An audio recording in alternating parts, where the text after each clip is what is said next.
आज माझ्या चुलत भावाच्या लग्नाचं जागरण गोंधळ आणि सत्यनारायणाची पूजा असल्यामुळे आम्ही तिकडे निघालो आहोत. मुली तर बाहेर जायचं म्हटलं की एकदम रेडीच असतात. त्यांच्या एक कपड्यांचं ठरत नाही. म्हणजे तुमच्या इकडे पण असंच असेल ना, लहान मुली असलेल्या मुलं असतात ना, मुलं काहीही घालतात, म्हणजे काहीही म्हणजे त्यांच्या चॉईसनी वगैरे असं ते पटकन सिलेक्ट करतात. पण मुलींचे इतके नखरे असतात ना, 1 तासभर यांचे कपडे सिलेक्शनसाठी जातो मला. म्हणजे कपडे घातले ना की त्यांना असं वाटतं हा कलर नको, दुसरा टी शर्ट दे, मग मम्मा फ्रॉकच घालते, मग जीन्स घालते, मग जीन्सचा स्कर्ट घालते. इतकं व्हरायटी असतं ना, त्याच्यामुळं 1 तासभर आधी मला बाहेर जायचं असेल ना तर यांचं आवरायला लागतं. त्याच्यात इतकी पुण्यामध्ये ट्रॅफिक वाढायला लागलं आहे. आम्ही राहतो इकडे नरे धायरी साईडला, त्याच्यामुळे इतकं ट्रॅफिक, सगळी पुण्यातली जनता मला वाटतं इकडेच आली आहे राहायला, त्यामुळे खूप ट्रॅफिक झालं आहे. त्यातल्या त्यात तो मध्ये सिंहगड रोडचा जो पूल बनवला आहे ना, त्यामुळे तर जास्तच ट्रॅफिक होतं.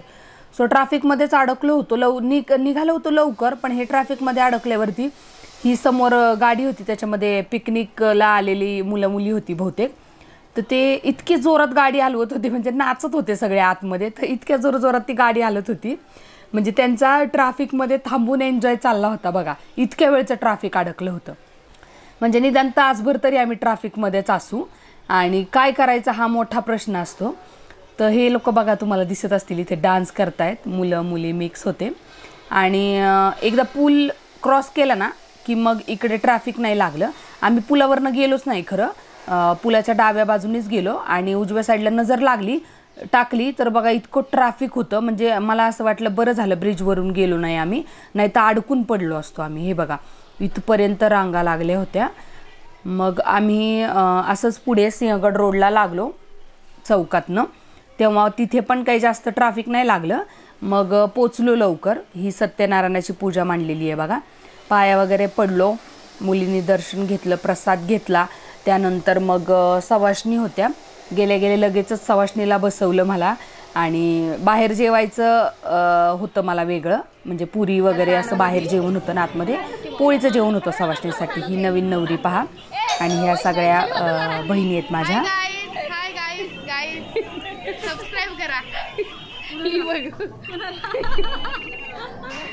मी ब्लॉग टाकायचं चालू केले ना, त्याच्यामुळे त्या अशा मजा घेत होत्या सगळ्या मिळून.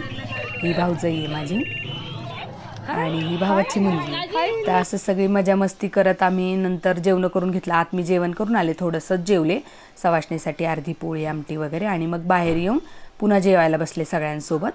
सो ह्या सगळ्या बहिणी आहेत माझ्या, बहिणी भाऊजाई. ही सगळ्यात लहान बहीण आहे आणि ह्या चुलत्या आहेत माझ्या इथे बसलेल्या. सो असं सगळं गेलं ना, कार्यक्रम वगैरे असलं ना की मग मजा येते सगळ्यांना एकत्रित. हा नवरदेव आहे, चुलत भाऊ आहे माझा. आणि माझे वडील मिळून 4 भाऊ आहेत सगळे टोटल. इथे 5 पावलीची प्रथा चाललेली आहे बघा. ही आम्ही यायच्या आधीच झालेली होती. तर माझे वडील मिळून 4 जण आहेत. तर माझे वडील तर नाही आहेत, ते वारलेत. सो हे 3 चुलते आहेत, त्यांची मुलं आणि आम्ही सगळे मिळून 7-8 बहिणी आणि 3 भाऊ असे आहेत हे सगळे. 10-12 जणांचा आमचा गोतावळा आहे पूर्ण. हे चुलते आहेत माझे 2 नंबरचे, लहान चुलते आहेत. तर असा सगळा गोतावळा एकत्र आला की मग मजा मस्ती धमाल होते. आणि छोट्या मुलांनी अजून रंगत येते अशा कार्यक्रमांना खरं. इथे जागरण गोंधळाची तयारी चालू होती, काय काय लागत होतं ते सगळं गोळा करत होते. आणि मध्ये आता चौक बांधतील आणि जागरण गोंधळाची तयारी होईल. शर्वी पण इथे मध्ये मध्ये फिरत होती. आणि असं सगळं मजा मस्तीमध्ये जागरण गोंधळ सुरुवात झाली. इथे बघा ते जुगलबंदी चालली आहे त्यांची. तर खूप छान असतो खरा हा कार्यक्रम. तुमच्याकडे होतो का मला नक्की कमेंट करून सांगा. आणि जागरण गोंधळामध्ये विशेष काय होतं आणि तुम्हाला काय आवडतं, त्यातला कुठला पार्ट आवडतो ते मला कळवा. पूर्ण रात्रभर, त्याचं नाव म्हणूनच जागरण गोंधळ ठेवलेलं आहे की रात्रभर हा गोंधळ असतो. आणि आता हे सोसायट्यांमध्ये वगैरे खरं अलाउड नाही आहे, पण ही बैठी घरं आहेत.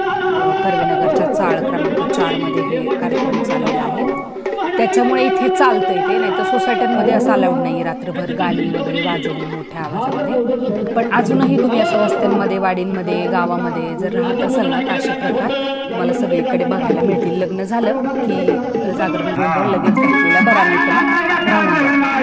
इथे बघा मुलांना म्हणजे आरती करायची, 5-7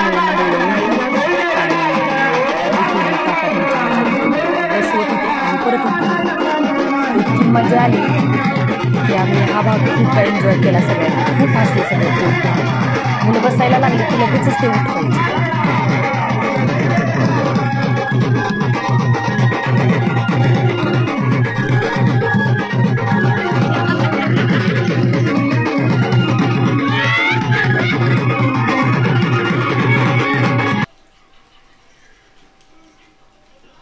असं सगळं मजा मस्तीमध्ये पार पडत होतं आणि मुलींना सवय आहे जागायची, म्हणून मी पण म्हटलं की अजून थोडा वेळ थांबूयात, नाहीतर कंटाळली होती शर्वी. खरं 1:30-2 वाजत आले होते. म्हटलं थोड्या वेळात निघूया.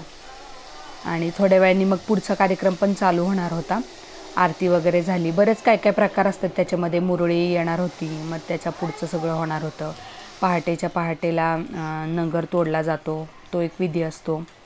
नवरा नवरी बाजूलाच बसलेले होते आणि हा कार्यक्रम असा सुरू होता सगळा. मग त्यानंतर स्वेच्छेने ते जोगवा मागतात. मग आपल्याकडे आपण जी काही दक्षिणा आपल्याला द्यायची असते ती द्यायची तिथे.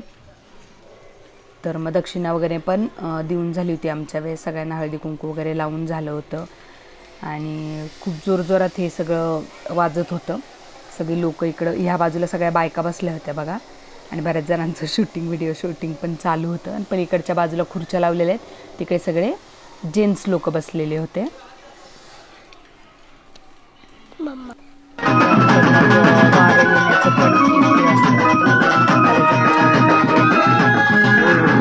ते झाल्यानंतर ती बघा ड्युटी इथं कंटिन्युअसली पेटवायला लागते आणि तेल घालायला एक जण बसले. त्यानंतर मग आम्ही पटापट आवरलं आणि मग घरी निघालो. घरी आलो, काय जेवण वगैरे तर झाली होती, त्यामुळे फक्त येऊन झोपायचं. व्हिडिओ आवडला असेल तर नक्की लाईक करा.